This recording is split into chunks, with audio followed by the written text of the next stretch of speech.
Kashmir files में। That was of course unprecedented, और ऐसी चीज़ें आप सोच नहीं सकते पहले से। तो दिल्ली फाइल्स में भी हमारी सोच यही थी कि कंटेंट बजट में रखेंगे इसको, और बहुत कोशिशें की हमने, क्योंकि 4 साल से रिसर्च चल रहा है।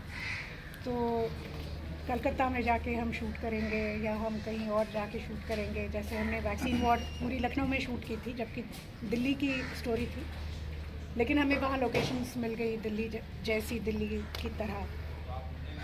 पर everything was going quite a lot out of budget.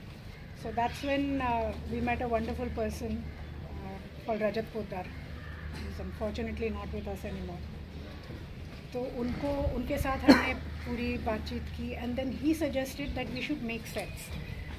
तो आप टूर्स आपने शायद ली सबने। तो अभी ये तो खैर एक दूसरा शहर बसा है। पहले जो हमने कलकत्ता बनाया था, तो इन्होंने पूरे फसाड हमको इतने ब्यूटीफुली क्रिएट करके दिए, और अंदर जितना भी इंडोर था वो बहुत कम है। इंडोर बहुत सारा हमारा बाहर का काम है, इसलिए दिखने में ये इतना बड़ा लगता है। लेकिन अंदर एक कमरे को हमने 4, 5, 6 बार हमने टर्न अराउंड किया। हमने वाइस रीगल का एक जहाँ पे किया था, वहीं पे हमने एक और चीज़ शूट कर ली। हमने एक हैदरी मंजिल में हमने जो गांधी जी का शूट किया था, वहीं पे अभी मेरा घर लगा हुआ है। तो ऐसे हमने बहुत इंटेलिजेंटली प्लान किया। एंड 16 सितंबर को भूमि पूजन हुआ यहाँ पे, and unfortunately on the 28th Rajat passed away in London.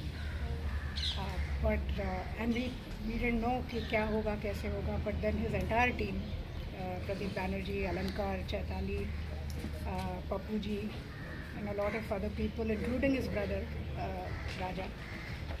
So they all said, "No, we'll make this film happen. We'll make this dream." This was Rajat's dream. ये उनकी 100th film थी. So this is all because of him. He made all this happen. तो budget में हमने contain करके रखा है इसको. Thanks to him, thanks to his team.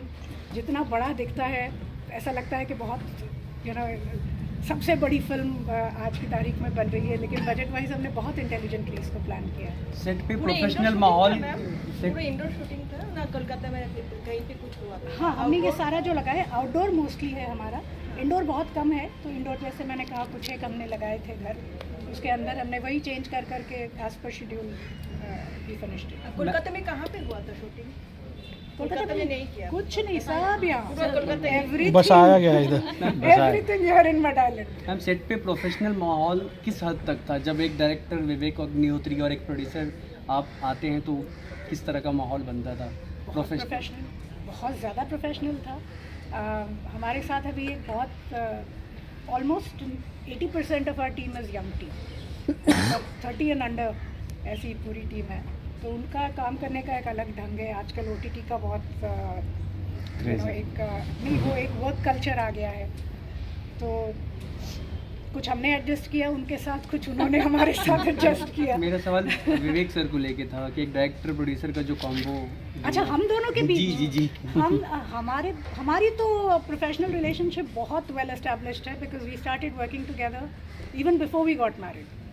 तो वो प्रोड्यूस करते थे, मैं प्रोड्यूस करती थी, वो डायरेक्ट करते थे। तो वो तब से एक पैटर्न है हमारा। तो बस एक ही प्रॉब्लम है इसमें, जब मियाँ बीवी दोनों एक ही प्रोजेक्ट पे काम करते हैं तो ऑफिस घर पे भी चलता रहता है। क्योंकि पैकअप होने के बाद आप अपना बोझ सर का उतार के ऐसे सोचते हैं कि चलो घर जाएंगे तो कुछ अच्छी बातें, अलग बातें होंगी। पर अभी तो मेरे बच्चे भी इन्वॉल्व हैं, मेरी बेटी प्रोडक्शन कर रही है, बेटा विवेक को असिस्ट कर रहा है। तो हम रात को सोने तक हम लोग उसी के बारे में बात करते रहते हैं। रात को सडनली एक दूसरे को मैसेज करते हैं, अरे सुबह ही। अच्छा, जब भी बात आती है फिल्मों की, अंतर्राष्ट्रीय स्तर पर जब फिल्म लेके जाते हैं तो कई बार देखने में आता है कि भारत की गरीबी दिखाई जाती है और फिर वो बड़े बड़े जगह पे बड़े बड़े नाम लेकर आ जाती हैं। अब आप जो कि एक प्रोड्यूसर हैं, इस फिल्म के ज़रिए भारत को, यहाँ पर रहने वालों को एक अलग तरीके की सच्चाई दिखा रही हैं। क्या इस फिल्म को आप अंतर्राष्ट्रीय स्तर पर लेकर जाना चाहेंगी, अवार्ड्स के लिए या फिर स्क्रीनिंग के लिए? बिल्कुल ले जाना चाहेंगे जहाँ तक मुमकिन हो, लेकिन इंटरनेशनल फिल्म फेस्टिवल्स का अपना एक शेड्यूल होता है। And every festival wants unreleased films. तो हमारे साथ बस एक ही दिक्कत जाती है ये कि हमारे जो डायरेक्टर हैं उनको गर्मी पसंद नहीं है, तो वो ठंड के दिनों में शूट करते हैं। सो इसकी वजह से ये जो कान से जो सिलसिला शुरू होता है, जब आपको फरवरी मार्च से आपकी फिल्में वहाँ बेचनी होती है, so I think we miss the deadlines because of that. And then post production के लिए इतना सा समय रह जाता है, फिर हमको फटाफट रिलीज़ करनी होती है, तो then we can't even look at the other film festivals which come later in the year. But yes, the intent is always there. And as you said, Bharat की जो सिर्फ सच्चाई मैं नहीं वर्ड यूज़ करूँगी, मुझे ऐसा लगता है कि आपको जब तक एक पर्सनल तौर पे भी जब तक आपको अपने पास्ट नहीं पता है, तब तक आप अपना फ्यूचर अच्छे से कार्व नहीं कर सकते। अगर मुझे अपने माँ बाप का ही पता नहीं है तो मैं किस फ्यूचर के बारे में सोच सकती हूँ? मैं थोड़ी सी दिशाहीन तो रहूँगी, तो मुझे वो जानना बहुत ज़रूरी है। मान लीजिए अगर मुझसे झूठ कहा गया है और मुझे अगर इस वक्त पे अगर पता चले तो मेरी कल की सच्चाई कुछ अलग होगी। So as researchers first before film makers, हमें ऐसा लगता है that it is a responsibility to take away the curtains of not just decades but centuries of falsehoods that we've been told. कुछ झूठ हमें इसलिए बताए गए हैं क्योंकि सच बहुत दर्दनाक था, इसलिए झूठ बोलने की ज़रूरत पड़ी उस वक्त, और कुछ सच हमसे इसलिए छुपाए गए कि उनमें हिम्मत ही नहीं थी सच बताने की। लेकिन जो भी है, जिस तरह से हम आगे बढ़ते जाते हैं, इवॉल्व होते जाता है ह्यूमन काइंड, हमारे अंदर सहनशीलता मेरे ख्याल से थोड़ी सी कम होती जाती है हर चीज़ को लेकर, लेकिन धैर्य बढ़ता जाता है। तो और हमारी सच्चाई जानने की खोज भी सब लोगों की थोड़ी ज़्यादा मेरे ख्याल से तीव्र हो जाती है थोड़ी सी।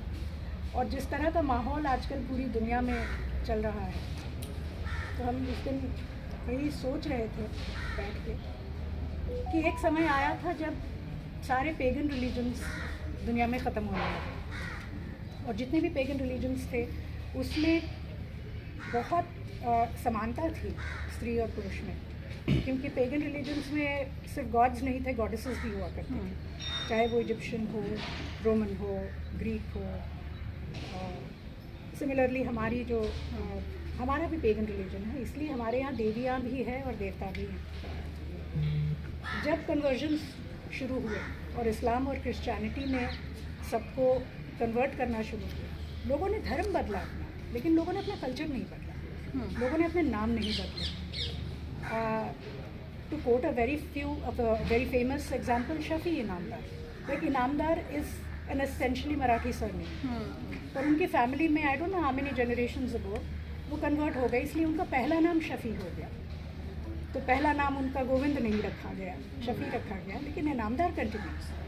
आई have a friend called Suchitra Krishnamurthy, she is a Catholic, but the Krishnamurthy continues, you know. I also have a friend who speaks excellent Marathi. His name is Anwar Chitskar. Now Chitskar is again such a Marathi surname, but he is a Muslim. तो conversions आपके faith बदल सकते हैं, लेकिन आपका culture नहीं बदला। लेकिन ग्लोबलाइजेशन के बाद कल्चर बदलने लगा, हमारे खाने की आदतें, हमारे पहनने की आदतें, हमारे फेस्टिवल्स, सब कुछ बदलने लगे, मिठाइयों की जगह चॉकलेट्स बंटने लगे। तो ये कहीं पे मेरे ख्याल से सबको ऐसे लगने लगा कि हमारे कल्चर पर बहुत ज़्यादा आक्रमण हो रहा है, और इसकी वजह से पूरी दुनिया में आप देखिए एक तरह का विद्रोह बन रहा है। अमेरिका में भी they want the white Americans want there land back, Italy में भी वही शुरू हुआ है, भारत में भी वही शुरू हुआ है। तो कल्चर हमारा है क्या? तो कल्चरली हम कितने स्ट्रॉन्ग रहे हैं और हमें कहाँ पहुँचना है culturally is what I want to say through my cinema. Kashmir files में we showed a culture of terrorism.